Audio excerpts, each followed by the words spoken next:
नमस्कार दोस्तों, D classes में आपका स्वागत है। आज हम रीजनिंग के प्रैक्टिस सेट देखेंगे। इसमें रीजनिंग के 20 इंपॉर्टेंट प्रश्न देखेंगे। यदि आप रेलवे, एसएससी या किसी भी स्टेट एग्जाम की तैयारी कर रहे हैं तो ये प्रैक्टिस सेट आपकी काफ़ी महत्वपूर्ण है आपके लिए, क्योंकि इस प्रैक्टिस सेट में जो प्रश्न दिए गए हैं उसी टाइप के प्रश्न आपके एग्जाम में पूछे जाएंगे।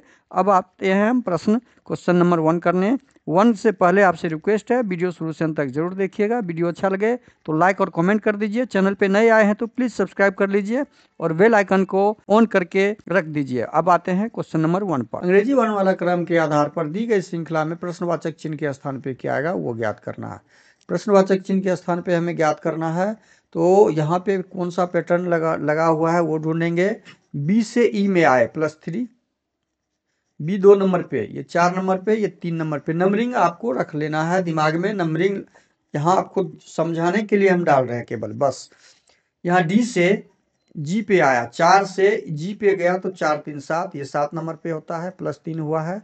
सी से एफ पर आया तो यहाँ भी +3 हुआ, मतलब +3 का यहाँ पे पैटर्न लगा हुआ है। जैसे ई से एच पे आया 5 3 8, तो एच से हमारा +3 करके आंसर क्या आ जाएगा, 8 3 11। 11 पे क्या होता है, के से शुरू होने वाला जो होगा तो हमारा ऑप्शन ए वहां ही खत्म। जे 10 3 13, 10 3 13 का मतलब हुआ एम, के एम से शुरू होने वाला ऑप्शन बी दिख रहा है। ऑप्शन सी, ऑप्शन डी नहीं है, तो आंसर ऑप्शन बी हो जाएगा। नेक्स्ट, उस शब्द जोड़ी का चयन करें जो नीचे दिए गए शब्द की जोड़ी में व्यक्त किए गए संबंध के समान सबसे अच्छा प्रतिनिधित्व करता है। अब देखिए यहाँ पे सबसे अच्छा, तटस्थ, अलग, तटस्थ ये विलोम शब्द हुआ। त्याग करना, अनुपजाऊ, अकेला, उदास, स्वच्छ और जीवाणु रहित, स्वच्छ और जीवाणु रहित, ये यहाँ पे क्या है, तटस्थ, अलग, ये दोनों, ये सारे क्या हैं, विलोम शब्द हैं। अकेला, उदास, ये क्या विलोम शब्द हैं। स्वच्छ और जीवाणु विलोम शब्द नहीं है, तो यहाँ पे भिन्न शब्द क्या हो गया, ऑप्शन डी हो गया।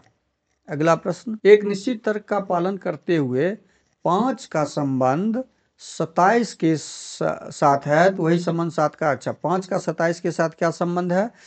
5 और 27 में हम क्या संबंध ढूंढ रहे हैं, तो 5 का स्क्वायर 25 में 2 जोड़ देते हैं तो 27 हो जा रहा है। उसी प्रकार 7 के स्क्वायर में 2 जोड़ देते हैं तो 51 हो जा रहा है। हमने इस दोनों के बीच संबंध स्थापित कर लिया, तो 4 का निम्नलिखित में से क्या होगा, वही हो जाएगा। 4 का स्क्वायर में 2 जोड़ देंगे, 16 2 18, 4 चौकी 16, 16 2 18 हो जाएगा। 5 25 2 27, 7 49 2 51, 4 अनुसरण करते हुए 4 का, तो ऑप्शन यहाँ पे हमारा 18 हो जाएगा, जो यहाँ पे ऑप्शन बी में दिया हुआ है। टाइपिंग मिस्टेक है, ऑप्शन बी हमारा सही हो जाएगा।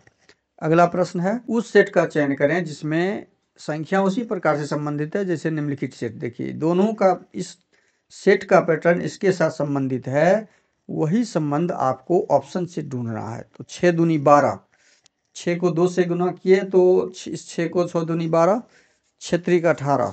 यहाँ पे क्या है, यहाँ पे 6 को 2 से गुना करते हैं तो बीच की संख्या आ जाती है। अंतिम की संख्या को 4 से गुना करते हैं तो बीच की संख्या आ जाती है। क्या यही संबंध यहाँ पर भी है।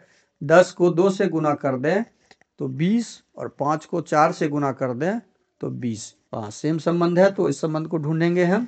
ये तो बड़ी संख्या है, 21 दूनी 42 हो जाएगा, 2 से गुना करेंगे तो ऑप्शन ए संभव ही नहीं है। 14 दूनी 28 हो रहा है, ये भी ऑप्शन संभव नहीं है। यहाँ पे 14 दूनी 28 और 7 चौकी 28 हो रहा है। यहाँ पे 2 और गुना 4 7 से कर रहे हैं, तो ऑप्शन सी हमारा सही हो जाएगा। नेक्स्ट प्रश्न, दी गई श्रृंखला में प्रश्नवाचक चिन्ह के स्थान पे क्या है उसे ज्ञात करना है। अब इस सीरीज में 8 से हम 21 पर आए, तो 8 में कितना प्लस किए हैं, जो 21 पर आए तो 13, 8 3 11, 13 प्लस किए हैं। 8 में 13। अब अगला देखते हैं, 13 प्लस करने से 34 आ रहा है।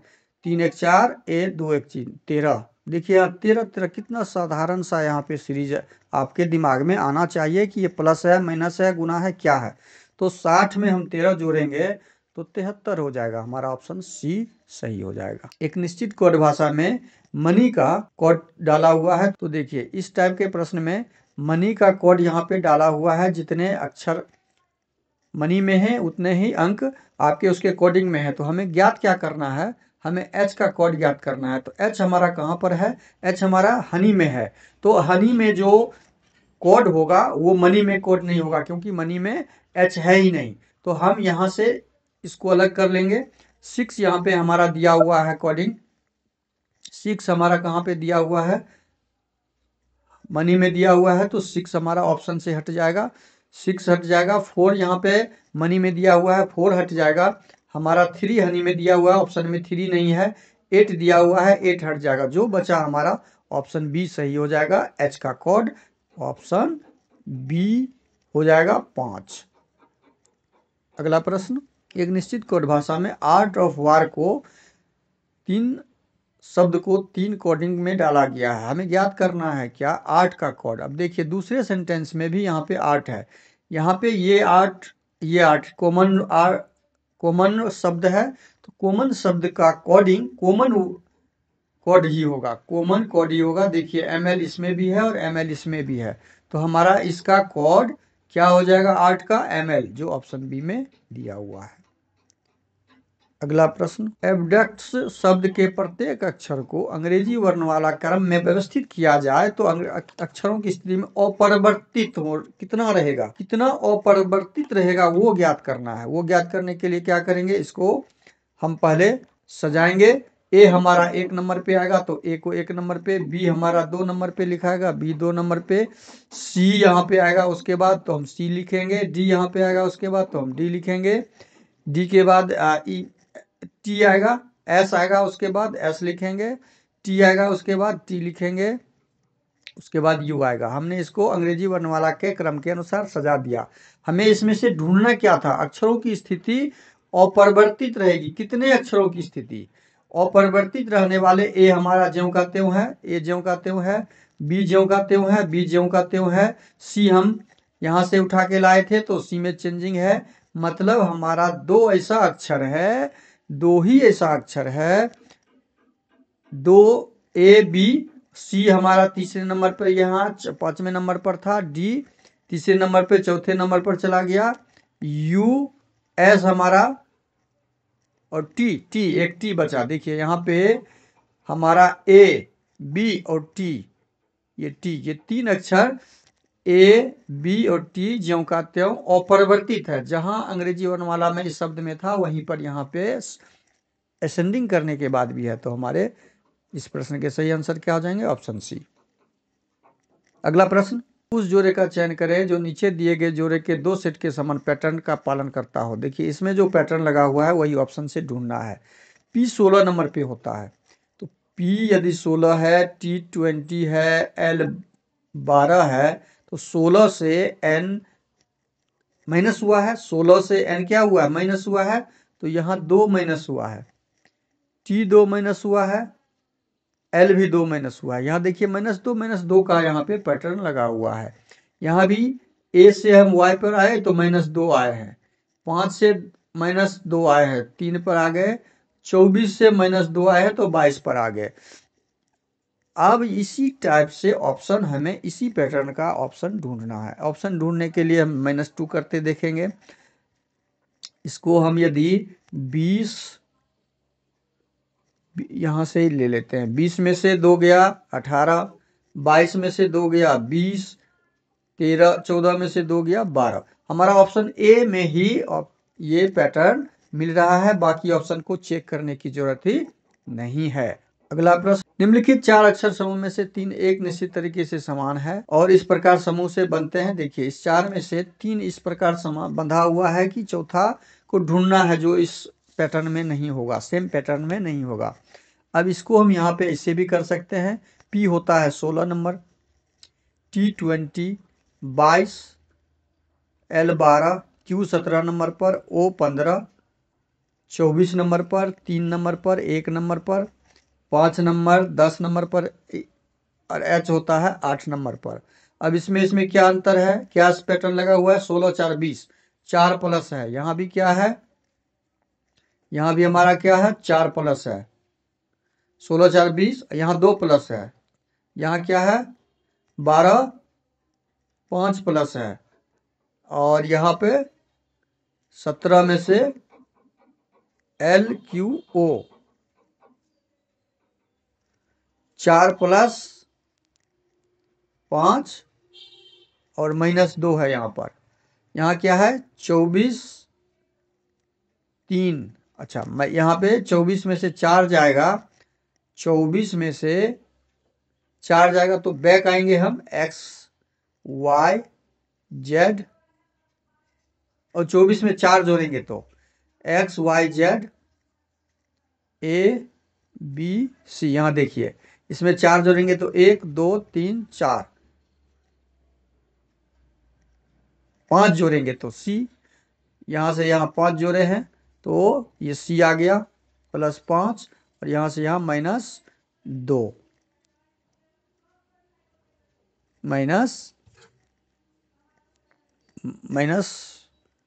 -2 का पैटर्न है।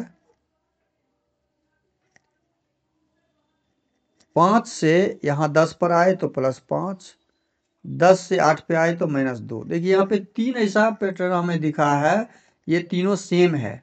बाकी यहाँ +4 और +2 का पैटर्न था, तो हमारा ऑप्शन ए सही हो जाएगा जो भिन्न है। अगला प्रश्न, दी गई श्रृंखला प्रश्नवाचक चिन्ह के स्थान पे क्या आएगा श्रृंखला में, तो 131 से बड़ी संख्या होती गई है, बड़ी से बड़ी संख्या होती गई। तो 131 को यदि 2 से जो, यहाँ तो संभव ही नहीं है, जोड़ का है ही नहीं, यहाँ पे गुना ही होना चाहिए क्योंकि बड़ी होती गई संख्या। इसका आपको ध्यान रखना होगा, जब सीरीज में बड़ी संख्या काफ़ी बड़ी होती जाए तो गुना का पैटर्न ढूंढना चाहिए। 131 को यदि हम 2 से गुना करते हैं, 31 को 2 से गुना करते हैं तो 262, और 1 जोड़ देते हैं तो 263 हो जा रहा है। ठीक, अब यदि हम इसको 2 से गुना करते हैं तो 3 दूनी 6, 263 को 2 से गुना कीजिए, 3 दूनी 6, 6 दूनी 12, 2 दूनी 4, 1 526 में 1 जोड़ देते हैं तो ये आ जा रहा है। ठीक है, हमें पैटर्न मिल गया। हमें पैटर्न क्या मिल गया, गुने 2 जोड़ 1 कर रहे हैं।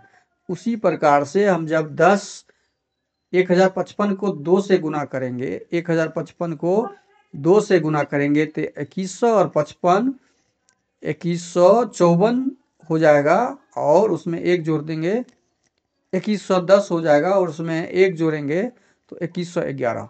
2111 आप करके देख लीजिए। 1055 में 2 से गुना कीजिए तो 5 दूनी 10, 11, 2, 5 दूनी 10, 5 दूनी 10, 1 11, 2 0 1, 2100 हो गया, 2110। 2110 में जब 1 जोड़ देंगे हम तो 2111, जो ऑप्शन ए में दिया हुआ है। अगला प्रश्न, दी गई श्रृंखला में फिर यहाँ पे प्रश्नवाचक चिन्ह के स्थान पे ज्ञात करना है।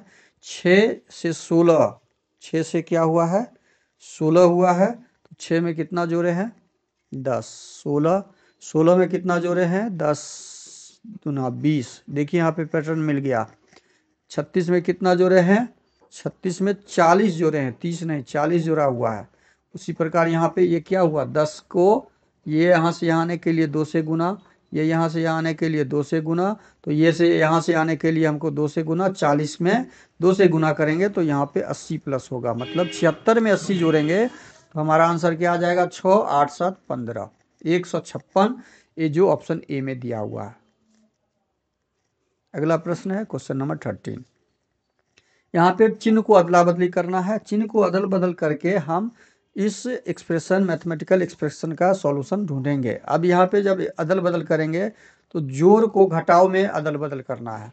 जोड़ जहाँ पे है उसको घटाव कर दीजिए, घटाव जहाँ पर है उसको जोड़ कर दीजिए। गुना को भाग में और भाग को गुना में करना है, गुना को भाग करना है और भाग को गुने के रूप में। अब इसको सॉल्व करेंगे तो हमें 80 घटे 30, 80 घटे भाग लगाए तो 6 6 पंचे 30, 30 प्लस 23। सॉल्व करने के बाद हमारा आंसर क्या आ रहा है, इसमें 80 और 23 को जोड़ेंगे, 80 में से 30 घटा लीजिए, 50 20 70 3 73। हमारा आंसर क्या आ रहा है 73, जो ऑप्शन ए में दिया हुआ है। अगला प्रश्न, निम्नलिखित समीकरण में वही है जो प्लस को हम गुना में चेंज करेंगे और घटाव को भाग में। जहाँ जहाँ प्लस है उसको गुना कर दीजिए और गुना को कट करके प्लस कर दीजिए, घटाव को भाग कर दीजिए और भाग को कट करके गुना। अब इसको सॉल्व कीजिए, 12 और 132 को जब सॉल्व करेंगे तो 11 जोड़ 17 51, 51 घटे 27। अब इसको जब सॉल्व करते हैं तो हमारा आंसर क्या आता है, 1 1 2 5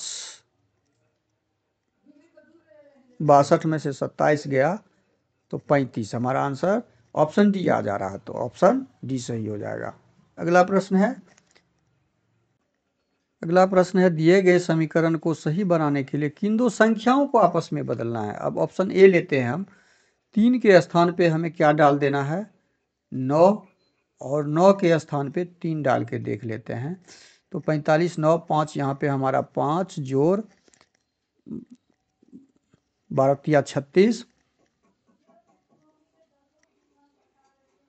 माइनस 15 जोड़ 10। अब इसको सॉल्व कीजिए, 36 10 5 15 में से 15 घटाते हैं तो हमारा 36 आ जा रहा है। देखिए LHS बराबर RHS, हमारा ऑप्शन ए ही सही हो जा रहा है। आप इसको सॉल्व कीजिएगा तो हमारा LHS RHS के बराबर हो गया, ऑप्शन ए ही सही हो जाएगा।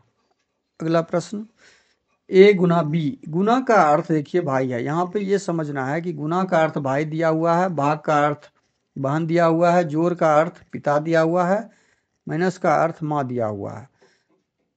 ऊपर दिए गए गणितीय ऑपरेटरों के समान अर्थ का उपयोग करते हुए निम्नलिखित में से किसका अर्थ x और z की माँ का पिता है। यहाँ पे दिया हुआ क्या है, उस एक्सप्रेशन बनाना है हमें, x z की माँ का, x कौन है, x जो है z की माँ, x कौन है, z की माँ का पिता है, z की माँ है, ये माँ हो गया और इसका पिताजी हो गया, ये पिता है। हमने एक्सप्रेशन बना लिया। अब इसमें से कौन सा समीकरण सही होगा ये ढूंढना है।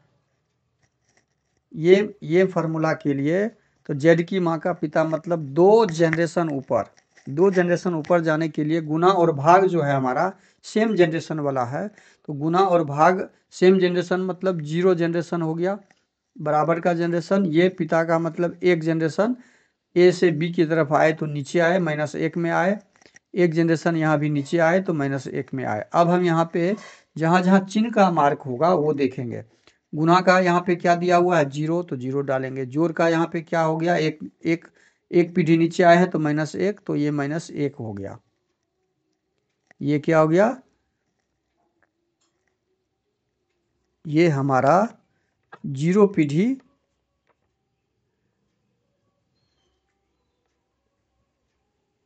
-1 हो गया। -1 का मतलब एक हमें 2 पीढ़ी ऊपर जाना है। कितना पीढ़ी ऊपर जाना है, 2 पीढ़ी ऊपर जाना है, 2 पीढ़ी ऊपर जाना है। तो इस अब दूसरा समीकरण में देखते हैं, प्लस का अर्थ यहाँ दिया हुआ है -1 पीढ़ी, माइनस का अर्थ -1 पीढ़ी, मतलब यहाँ पे हम 2 पीढ़ी में आ गए। अब सी का देखते हैं, यहाँ पे प्लस और गुना है तो ये भी -1 पीढ़ी है, तो ये भी हमारा ऑप्शन ए और ऑप्शन सी संभव नहीं है। हमें 2 पीढ़ी ऊपर जाना है तो हम 1 पीढ़ी के आसपास ही इस 2 ऑप्शन में आ रहे हैं। अब 2 ऑप्शन जो बचा हमारे पास, इसका एक्सप्रेशन बनाते हैं। इसका x प्लस वाई का मतलब हो गया, x प्लस वाई का मतलब हो गया x y का पिता है। x कौन है, y का पिता है, हमने बना लिया। x y का पिता है, y माइनस जेड का मतलब क्या हो गया, y z का माँ है। y यहां बनाते हैं, x y z की माँ है, z की माँ है, ये बन गया हमारा एक्सप्रेशन, x का पिता बन गया। यही तो यहाँ पे दिया हुआ है, यही तो हमें ज्ञात करना था, z की माँ का पिता, z की माँ का पिता, तो ऑप्शन बी हमारा सही हो जाएगा, ऑप्शन बी सही हो जाएगा। अगला प्रश्न, 9 मार्च 2007 को शुक्रवार था। 9 मार्च 2007 शुक्रवार था। 9 मार्च 13 मार्च 2013, तो 9 मार्च 2012 ले लेते हैं। 2012 कितना दिन हो जाएगा? 12 में से 7 5 साल। अब इसमें से लीप ईयर वर्ष कितना हो जाएगा? 8 4 12, 2 वर्ष लीप ईयर वर्ष हो जाएगा। 2008 2012 ये दोनों लीप ईयर वर्ष हो जाएगा। तो दो वर्ष लीप ईयर हो गया, तो हमारा कुल यहाँ पर 7 हो गया। साल में 7, शेष फल रिमाइंडर कितना हो गया इसका? 0। 7 से 7 में भाग लगाएंगे तो रिमाइंडर 0, रिमाइंडर 0 आ गया। अब दिन में देखेंगे, हमें 9 मार्च के बाद 13 मार्च तक आना है। तो 9 मार्च के बाद 13 मार्च के बीच में कितना दिन हो गया? 13 मार्च तक आना है। 31 में से 13 को 31 में से नहीं, 31 में से नहीं, 13 मार्च तक ही ना आना है। 13 में से 9 को घटा लेते हैं। 13 में से 9 4 13, तो हमारा 4 दिन आगे हो जाएगा। शेषफल 4 आया। शुक्रवार से 4 दिन, शनिवार रविवार सोमवार मंगलवार, हमारा ऑप्शन सी सही हो जाएगा। कौन सा दिन सही हो जाएगा? Option C. यह रिमाइंडर आया, जो शुक्रवार में 4 दिन प्लस कर देंगे, आंसर मंगलवार आ जाएगा। अगला प्रश्न है सभी पत्रिकाएं पुस्तकें हैं। यहाँ प्रशंसक नहीं होगा, यहाँ टाइपिंग मिस्टेक है, पंखे हैं, ये पंखे हैं।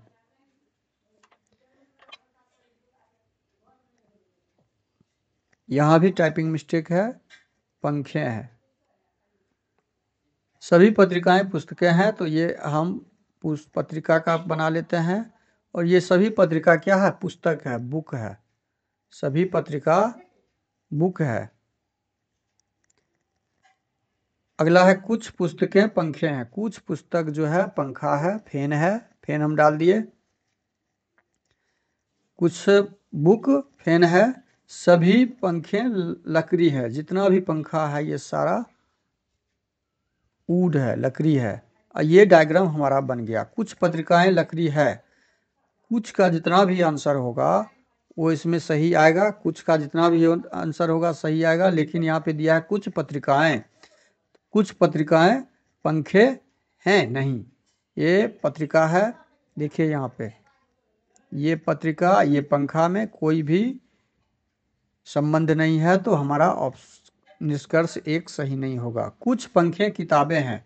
हाँ, कुछ पंखे का भाग जो है किताब के अंदर है यहाँ पर, ये तो ये हमारा निष्कर्ष सही होगा। तो केवल निष्कर्ष 2 अनुसरण करता है, ऑप्शन डी सही हो जाएगा। अगला प्रश्न है आर के विपरीत हमें ज्ञात करना है। ओपन डाइस जब हो और तब हमें ज्ञात करना हो कोई भी विपरीत, तो हमें ये पता होना चाहिए कि किसी भी डाइस का वो भाग संलग्न नहीं होना चाहिए। आर वाला भाग, यहाँ आर है तो आर वाला भाग संलग्न नहीं होना चाहिए, जो इसके विपरीत आएगा। अब यू के विपरीत यहाँ एस हो जाएगा, क्यू के विपरीत आर हो जाएगा, टी के विपरीत पी हो जाएगा। क्योंकि सब सारे देखिए यू से जो विपरीत है इसका संलग्न भाग एस के साथ नहीं लगा हुआ है। इसी प्रकार आर का संलग्न भाग क्यू के साथ नहीं लगा हुआ है, तो ऑप्शन बी हमारा आर का उल्टा क्यू हो जाएगा। हमारा सही आंसर क्या हो जाएगा? Option B. अगला प्रश्न, क्वेश्चन नंबर 20। जब दर्पण को नीचे दिए गए अनुसार दर्पण प्रतिबिंब बनाना है, दर्पण प्रतिबिंब जब भी बनेगा तो सेम आकृति है, सेम आकृति बनेगा, ज्यों का त्यों दिखेगा, इसमें कोई परिवर्तन नहीं दिख रहा है। तो जैसे इधर आएगा तो सेम ही दिखेगा। यहाँ पे एक ऊपर लेके चला गया, ऑप्शन ए नहीं होगा। ये साइड में लेके आ गया छवि को, ऑप्शन बी भी नहीं होगा। ये दोनों भाग ऊपर है तो दोनों भाग ये चौकोर वाला ऊपर ही जाएगा, तो ऑप्शन सी भी नहीं होगा। बचा हमारा ऑप्शन डी सही हो जाएगा। वीडियो शुरू से अंत तक जरूर देखिएगा। वीडियो अच्छा लगे तो लाइक और कमेंट कर दीजिए। चैनल पे नए आए हैं तो प्लीज़ चैनल को सब्सक्राइब जरूर कर लीजिए और बेल आइकन को ऑल सेट पे जरूर डाल दीजिएगा। थैंक यू, धन्यवाद, जय हिंद, जय भारत।